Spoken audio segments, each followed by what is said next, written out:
Donc pour commencer ce chapitre, on va faire un petit rappel de quatrième. On va rappeler qu'une transformation chimique se caractérise par le fait que nous avons des substances qui sont là au début, mais qui ne sont plus là à la fin. C'est ce que l'on va appeler les réactifs. Ces réactifs vont réagir, ils vont disparaître, ils vont être détruits dans la réaction. Et qu'à l'inverse, on va avoir des substances qui seront là à la fin, mais qui n'étaient pas là au début. Ce sont des substances qui sont fabriquées, qui sont produites par la réaction, et c'est ce que l'on va appeler les produits. On modélise, on résume cette transformation chimique par une équation. Cette équation nous fait un petit peu le bilan de tous les réactifs et de tous les produits. Alors comment se présente cette équation ? Cette équation se présente en deux parties. À gauche, on va mettre tous les réactifs. À droite, on va mettre tous les produits. Entre les deux, pour les séparer, on va mettre une flèche. Cette flèche se lie, se transforme en. On ne va pas toujours avoir des substances qui réagissent une pour une. Je ne vais pas toujours avoir un atome de machin va réagir avec une molécule de truc pour donner un atome de bidule. Parfois, je peux avoir une entité de machin qui réagit avec deux entités de bidule pour donner trois entités de choses. Par exemple, dans l'équation qui est donnée au-dessus, on a la combustion du méthane. J'ai donc du méthane, CH4, un atome de carbone, 4 atomes d'hydrogène. Et je vois que pour faire brûler une molécule de méthane, il me faut du dioxygène, et en fait, il me faut deux molécules de dioxygène. Je ne peux pas faire brûler du méthane avec une seule molécule de dioxygène. Je n'aurai pas assez d'oxygène pour fabriquer tous mes produits. Donc je vais avoir une molécule de méthane qui va réagir avec deux molécules de dioxygène pour donner une molécule de CO2 plus deux molécules d'eau. Sur le petit schéma qui est au-dessus, on a donc représenté le modèle moléculaire. Donc les molécules avec tous leurs atomes, il suffit de compter les atomes et on voit bien que j'ai une bille noire à gauche, une bille noire à droite, j'ai 4 billes blanches à gauche, j'ai 4 billes blanches à droite, j'ai 4 billes rouges à gauche, j'ai 4 billes rouges à droite. Cette équation, on dit qu'elle est équilibrée. Et pour l'équilibrer, il faut que je mette ce qu'on appelle des coefficients stoichiométriques, c'est-à-dire en fait le nombre d'entités, devant chacune des substances. Donc ici, mon coefficient du méthane c'est 1, il me faut une molécule de CH4, donc quand c'est 1 je n'écris pas. Le coefficient stoichiométrique du dioxygène c'est 2, il me faut deux molécules de dioxygène, et ainsi de suite. Et donc cette équation se lit CH4 plus 2O2 se transformant CO2 plus 2H2O. Petite précision, petit mot de vocabulaire, rappelons la définition d'une espèce spectatrice. Une espèce spectatrice, c'est une espèce chimique qui est présente dans mon récipient, dans mon bécher, dans ma fiole, dans mon ballon, mais qui ne participe pas à la réaction. Elle est juste là, au départ, et puis elle est toujours là à la fin, elle n'a pas participé. Alors en général, on ne la met pas dans l'équation de bilan. Je vous donne un exemple. On a étudié en quatrième la combustion du carbone. Le carbone brûle dans l'air. C plus O2 donne CO2. Eh bien, l'air n'est pas composé que de dioxygène. Dans l'air, il y a aussi du diazote. Il y a 80% de diazote. Le diazote ne participe pas à la réaction et on ne le met pas dans l'équation de bilan. On ne met pas C plus O2 plus 4N2 donne CO2 plus 4N2. On ne le met pas. Ces espèces chimiques, en général, il y en a tout le temps. Ne serait-ce que le solvant, si je suis en solution, ne serait-ce que les gaz de l'air, si je suis à l'air libre, et en général, on ne les met pas.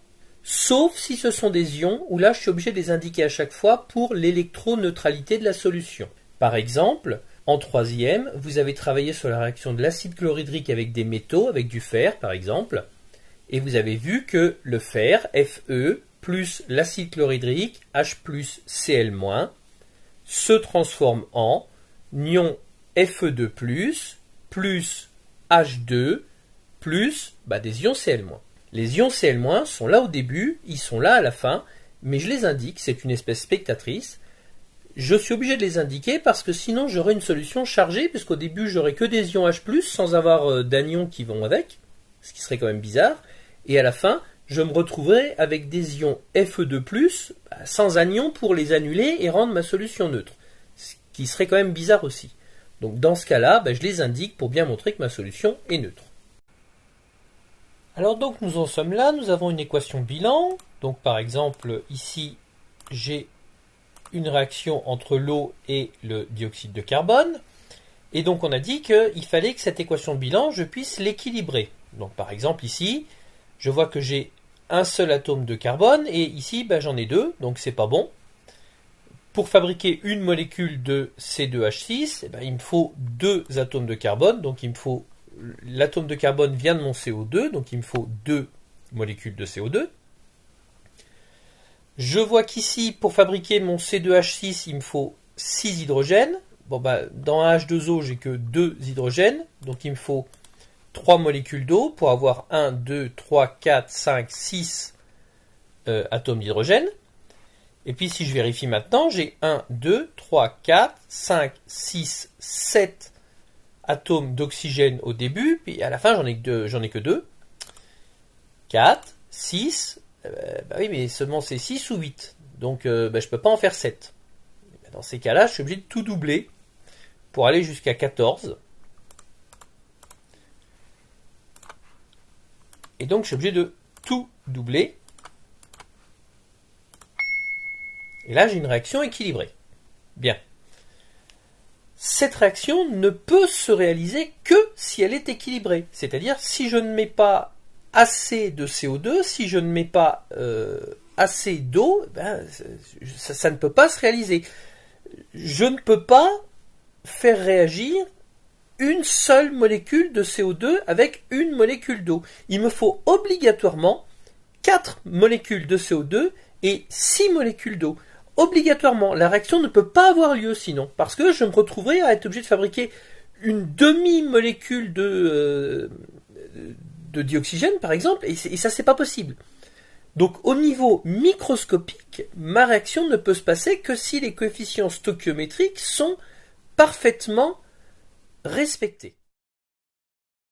Alors ça, c'est vrai tant qu'on raisonne à l'échelle microscopique, c'est-à-dire atome par atome, molécule par molécule. Sauf qu'en vrai, on a déjà travaillé sur les quantités de matière, on sait que ça va pas être possible. Chaque fois que je prends un échantillon de matière, même s'il est microscopique, je vais avoir des milliards de milliards de milliards d'entités dedans. Donc par exemple, ici j'ai pris la combustion du méthane. Sur le papier, c'est assez facile. Une molécule de méthane réagit avec deux molécules de dioxygène et ça me fabrique une molécule de CO2 et tout ça c'est très simple et facile. Sauf qu'en vrai, dans la vraie vie, je ne vais pas pouvoir prendre une molécule de CH4. Je vais prendre 1 gramme ou une mole de CH4 et qui va réagir avec le dioxygène qu'il y a dans l'air. Et dans l'air, il y en a des milliards de milliards de milliards de molécules. Donc, forcément, la réaction va avoir lieu. Par contre, ce qui va se passer, c'est qu'elle ne pourra pas avoir lieu en entier. Ce qui va se passer, c'est que chaque molécule de CH4 qui va rencontrer deux molécules de O2 va réagir et va me fabriquer une molécule de CO2. Et ça va continuer, la réaction va avoir lieu, et elle va avoir lieu jusqu'à quand? Elle va avoir lieu jusqu'à ce que une molécule de CH4 ne puisse plus rencontrer deux molécules de dioxygène, ou inversement, jusqu'à ce qu'il n'y ait plus de CH4, et que donc il reste que du dioxygène. C'est-à-dire en fait ma réaction va avoir lieu jusqu'à ce que j'ai entièrement fini l'un des réactifs. Et à ce moment-là, la réaction s'arrête. Alors tout ça, ça me donne la définition de ce que je vais appeler le réactif limitant. Le réactif limitant, c'est en fait le réactif qui va finir par manquer. Donc c'est celui qui va arrêter la réaction, faute de combattant. Pour trouver mon réactif limitant, il va falloir que je calcule la quantité de matière de chaque réactif. Dans mon pot, j'ai 4 moles de ça, et j'ai 3 moles de ça, et j'ai 2 moles et demi de ça. Et puis ensuite, vérifier la proportion de réactifs que j'ai par rapport au coefficient stoichiométrique. Alors dit comme ça a l'air un petit peu compliqué, mais en vrai, c'est assez simple. Si je prends par exemple l'équation suivante, eh bien je constate que pour faire réagir 4 molécules de NH3, il me faut 3 molécules de O2. Donc, Si par exemple, j'ai 4 moles de NH3 et 5 moles de O2, j'ai plus de O2 que nécessaire, donc je vais pouvoir faire réagir la totalité de mon NH3. Donc, le réactif limitant, ce sera NH3. Maintenant, si j'ai 4 moles de NH3 et 2 moles de O2, eh bien je vois que pour faire réagir mes 4 moles de NH3, il me faudrait 3 moles de O2. Et moi j'ai dit que j'en avais que 2. Donc, c'est O2 qui va manquer. Mon réactif limitant, ce sera O2. Ma réaction s'arrêtera quand il n'y aura plus de dioxygène disponible. Par contre, il restera NH3. Il va en rester un peu plus d'une mole.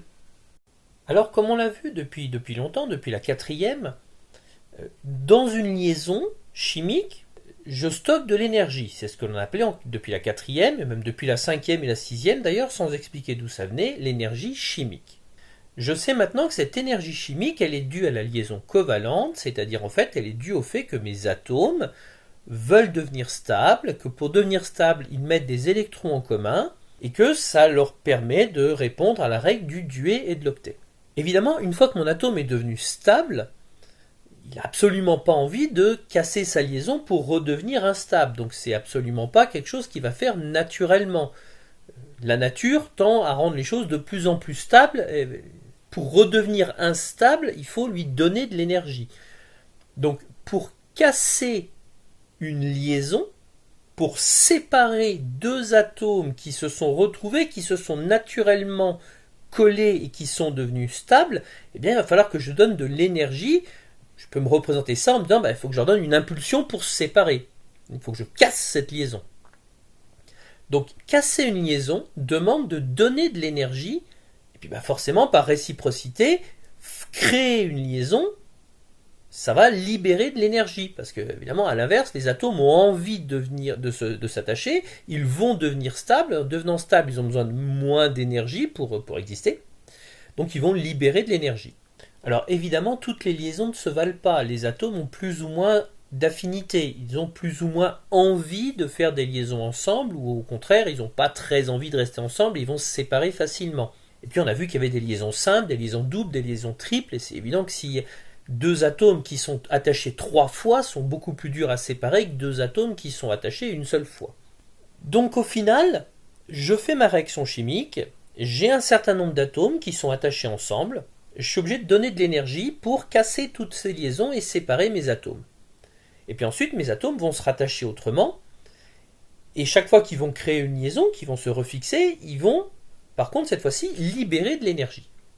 Et au final, si je fais la somme de toute l'énergie que j'ai dû donner, puis à l'inverse, la somme de toute l'énergie que mon atome m'a redonnée, je vais constater que ma réaction va soit demander de l'énergie, donc il va falloir que je lui donne de la chaleur pour que la réaction puisse avoir lieu, soit au contraire, le bilan va faire que ma réaction va produire plus de chaleur que ce que je vais avoir besoin de lui donner pour casser les liaisons. Donc dans un cas, j'ai une réaction qui va absorber de la chaleur, et dans l'autre cas, j'ai une réaction qui va au contraire produire de la chaleur. Alors si on se réfère au chapitre précédent sur les transformations physiques, on sait qu'une réaction qui va produire de la chaleur, on va l'appeler une réaction exothermique, et à l'inverse, une réaction qui va consommer de la chaleur, à qui on va être obligé de donner de l'énergie thermique, on va l'appeler endothermique. Donc ça ne change rien, que ce soit des transformations chimiques ou des transformations physiques, on a exactement les mêmes vocabulaires et le même concept. La quantité d'énergie que ma réaction va libérer ou va absorber, elle est directement proportionnelle à la quantité de réactif.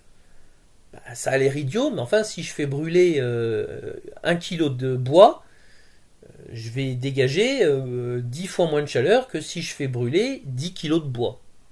La quantité d'énergie que mon bois, ou que mon gaz, ou que mon pétrole, ou que mon essence va produire quand je vais brûler, elle va être proportionnelle à la quantité de combustible que j'ai mis.